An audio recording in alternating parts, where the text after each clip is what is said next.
knows how you come across somebody once in a while you shouldn't have messed with. That's me. I am not an African American. You're an Oreo cookie, white in the inside and black on the outside. I don't have an afro, I have an Amerifro. Talking that idiotic stuff you talk about, I would slap you. Go ahead. Make my day. Black as the ace of spades, but 100% American. Heard around the world by everybody and their mama. The Jesse Lee Peterson Radio Show. Uniting the races with truth instead of dividing them with lies. We're also rebuilding the family by rebuilding the man. I am Jesse Lee Peterson.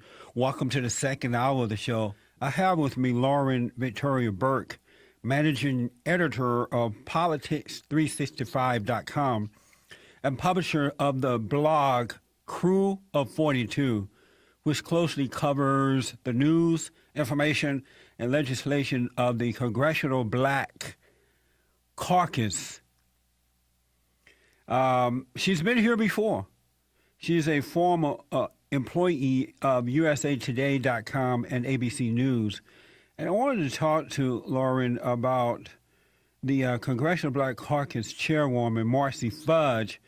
She is upset that Obama didn't pick a diverse cabinet with more, quote-unquote, African Americans. Lauren, good morning. Welcome back to the show. Hey, how you doing? Thanks for having me back. All is well. I appreciate you being here. Tell us a story about this woman, Congresswoman Marcy Fudge. She's upset at Obama because he doesn't have more black people as a part of his cabinet. Well, yeah, she's pointing out that he had 10 vacancies at the start of the second term there. And, of course, he did pick the first African-American attorney general, which obviously was a historic pick. He did have Lisa Jackson and Ron Kirk as trade reps. So it's not as if he hasn't picked black people. But if you look at the count, and Fudge doesn't actually mention this in her letter to the president Monday, but if you look at the number of the level of diversity in George W. Bush's administration and certainly in Bill Clinton's administration as well, they both are ahead of President Obama in terms of diversity with regard to selecting African Americans and Hispanics into their cabinet. This is from rollcall.com. Congressional Black Caucus Chairwoman Marcy Fudge, a Democratic Congresswoman from Ohio, is escalating her campaign to urge President Barack Obama to pick African Americans for his cabinet, publicly releasing a letter that slams the first black president for a lack of diversity among his closest advisors. Does it matter to her if these blacks are qualified or not? Maybe Obama think they're not qualified. Well, I mean, I think the inference of that question is basically picking somebody black is picking somebody unqualified. I don't know that anybody would argue that Condoleezza Rice or Colin Powell weren't qualified to be Secretary of State. I disagree with you on that. I disagree about Dr. Rice. I'm not sure about Colin Powell. He's such a traitor. I don't know where he's coming from, but you're wrong about Dr. Rice. But go ahead anyway. Well, generally speaking, when we get into this discussion about diversity, one question I always hear is this sort of inference that picking somebody Latino or black is picking somebody simply because of their skin color. But if you actually read Marcia Fudge's letter carefully, she makes a point that having people from diverse backgrounds has value. And I think in America we can probably, easily make the point that in America our society it's not just about being black or white. It's about the experiences that you've had in your life, places you come from.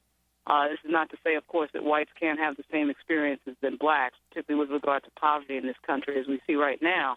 But certainly the experiences that people have certainly sort of break on racial lines, and certainly a Secretary of Labor that has some background with regard to maybe working, in a blue-collar job could have some value in some of these jobs. I think that's the greater point that Fudge was making because there's a sentence in her letter with regard to experiences that people have in their life, and not just making a point that, let's just have somebody in here because of skin color and then that's it. Well, it's known in America. I mean, everybody is aware that most black people, not all, are not qualified for the positions that they hold in America today. They're there. When you look at the universities around the country, we look at the job market, is basically mostly based on affirmative action, and not because the blacks are qualified. And maybe Obama is aware of that. Well, I don't know about that, Jesse. I mean, Eric Holder went to Columbia University. The president went to Harvard Law School. I know, but I'm look not how sure what would make them not qualified. That's a good point, Lauren. Look how dumb they are. Look how messed up the country is as a result of Barack Obama. And we know he got in by way of affirmative action. I'm not sure about Eric Holder, but because he's black, I would assume that he did get in there by way of affirmative action and not because he was qualified.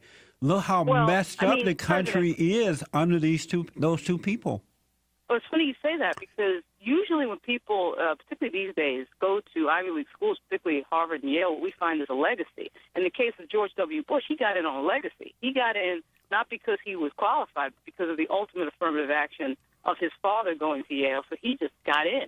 I mean, so if you really want to talk about affirmative action, let's talk about affirmative action. Well, I could name you a truckload of black people who've gotten into black universities because they knew someone, their family member had gone there, or they donated money to the school. So it's not unusual for that to happen if you have that kind of connection.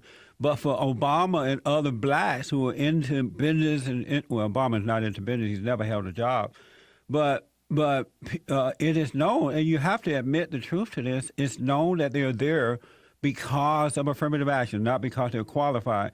But let me ask, so has Obama responded to this woman, Marcy Fudge, yet? He gave what I would consider sort of a typical boilerplate statement with regard to he's committed to diversity and he feels that getting people from different backgrounds is important. He didn't really pointedly respond. Let me take a quick break, Lauren. I'll let you finish that when we come back. 888-775-3773. Back in a moment.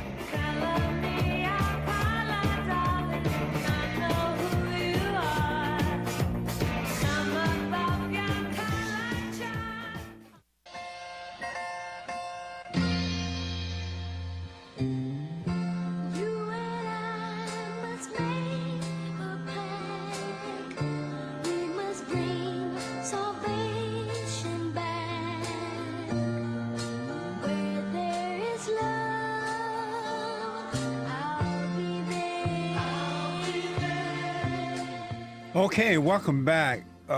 Congressional Black Caucus member Marcy Fudge is upset that the Fallen Messiah doesn't have enough black people in his administration there, and she has written a letter to him.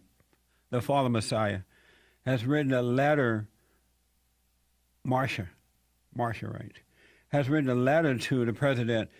Lauren, you said that Obama responded to her letter. What did he say?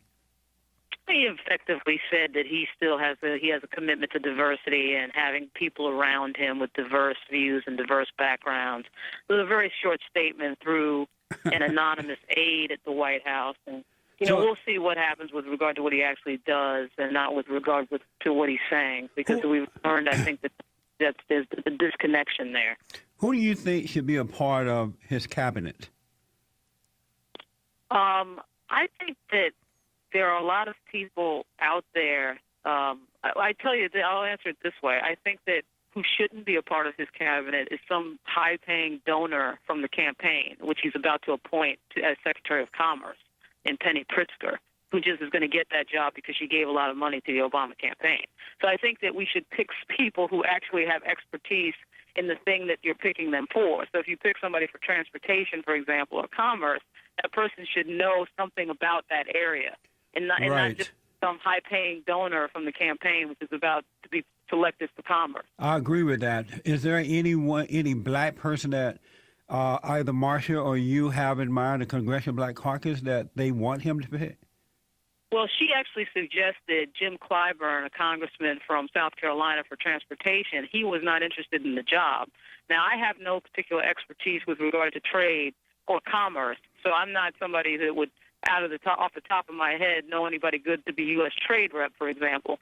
it did seem to me that, transportation, I'm not sure that you have to have specific expertise. Obviously, if you're a member of Congress and you're in the Transportation Committee, you understand roads, bridges, and the funding that has to go for that, and the fact that we can't outsource those jobs to China, and that that's going to employ people here. That's basic stuff. It's not particularly ideological. Right. But with regard to commerce and trade, I don't really know anybody off the top of my head.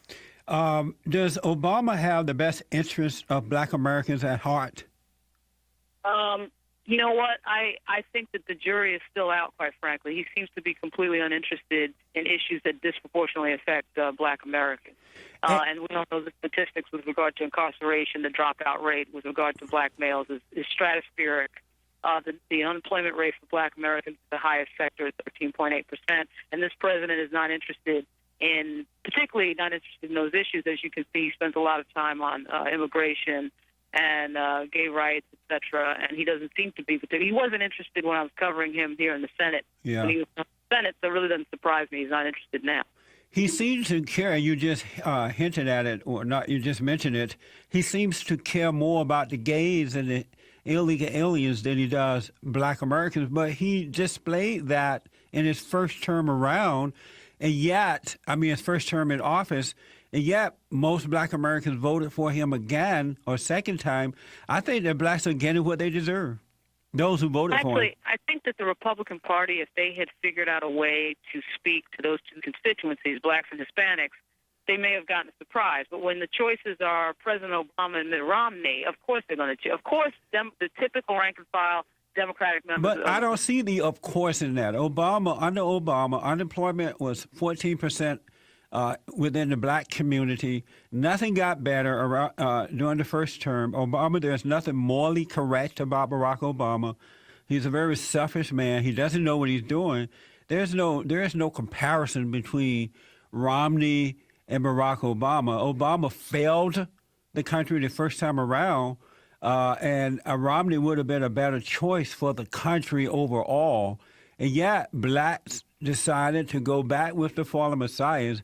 And so I don't see why they're complaining. They knew what Obama was about, and yet they chose him again. So I have no sympathy for them at all. Well, I think when you look at the fact, of course, that we have a record number of people in this country in poverty, near 50 million, and you have a candidate that gets up at some rich donor's dinner and talks about those people being moochers with that 47% speech, that's a hard sell for people who are not doing so well in the country. Well, he didn't call them moochers, but he was right. Romney was right in that those people were relying on the government. They handout kind of a folks. They're never going to do for themselves, so they were not going to vote for anyone who says that you're going to have to get up, you're going to have to work for yourself, take care of your families, and not rely on the government. That's all he was saying about that, and he was correct in that. Well, our tax dollar pays for $20 billion a year in farm subsidies to corporate farmers. Is that mooching? That is mooching.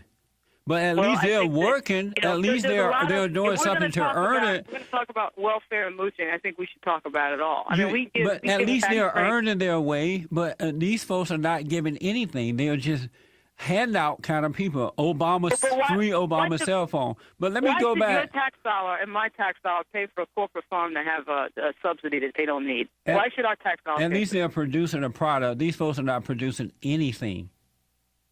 Tell you what, I think if you work minimum wage at Target or Kmart, it's kind of hard to produce anything. Not true. I worked minimum wage for years.